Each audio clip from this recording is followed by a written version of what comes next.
Le Sénégal table sur 762,6 milliards de francs CFA de recettes fiscales supplémentaires en 2026. Confronté à un déficit budgétaire toujours élevé de 14%, à une dette publique atteignant 119% du PIB et des besoins de financement grandissants, le gouvernement ambitionne d'opérer un changement de cap à travers son projet de loi de finances 2026. Le Fonds monétaire international anticipe une croissance de 4,1% en Afrique subsaharienne en 2025 avec une accélération à 4,4% en 2026. Des chiffres en progression par rapport aux prévisions d'avril, mais légèrement en dessous de celles d'octobre 2024. Dans un contexte de ralentissement économique, la Banque de Namibie a décidé d'abaisser son taux directeur de 25 points de base, le portant à 6,50% contre 6,75% précédemment. Cette décision vise à relancer l'activité tout en préservant la stabilité du lien entre le dollar namibien et le rand sud-africain.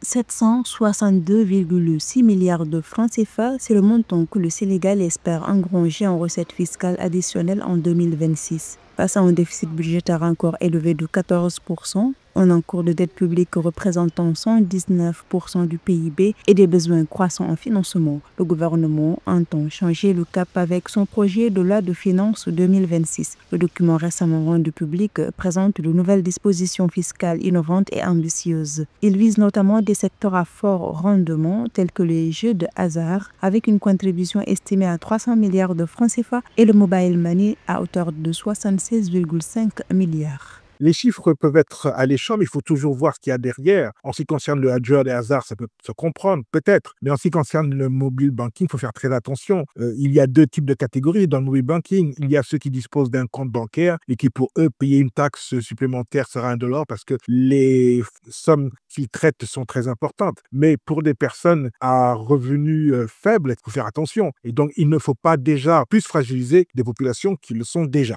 Cette démarche s'inscrit dans un plan plus large de consolidation budgétaire avec pour objectif de ramener progressivement le déficit public à 3% du PIB en 2027, conformément aux critères de convergence de l'UEMOA. Après un déficit estimé à 12% en 2024, le gouvernement sénégalais prévoit de le réduire à 7,8% en 2025, puis à 5,37% en 2026. D'une manière générale, on dit toujours que l'excès d'impôt tue l'impôt. Encore faudrait-il voir qu'est-ce qu'on fait de cet impôt. Si c'est pour permettre aux Sénégalais de se soigner à moindre coût, pour ne pas dire quasiment gratuitement sur tout le territoire, oui. Bon, maintenant, si c'est pour des dépenses de fonctionnement, je pense que de ce côté-là, il faudrait peut-être revoir la copie. Pour 2026, le besoin global de financement de l'État sénégalais est estimé à 6 075,2 milliards de francs CFA. Les recettes prévues s'élèvent à 5 332,2 milliards, dont 5 384,8 milliards provenant de recettes fiscales, 355,9 milliards de recettes non fiscales et 46,3 milliards de dons.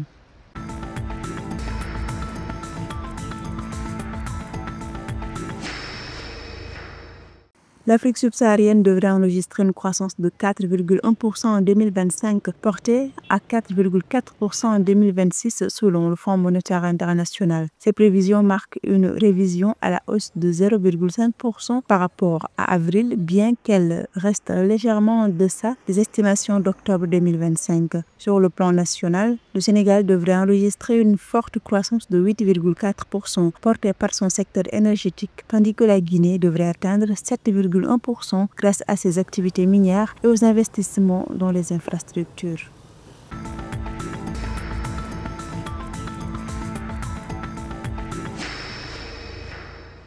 La Banque centrale de Namibie a abaissé son taux directeur de 25 points de base, le ramenant à 6,50% contre 6,75% précédemment. Cette décision vise à soutenir l'économie nationale en ralentissement tout en préservant l'ancrage entre le dollar namibien et le rand sud-africain. L'institution a également revu à la baisse ses prévisions d'inflation, les établissant à 3,6% pour 2025 et 4% pour 2026, soit une réduction de 0,2 points par rapport aux estimations antérieures.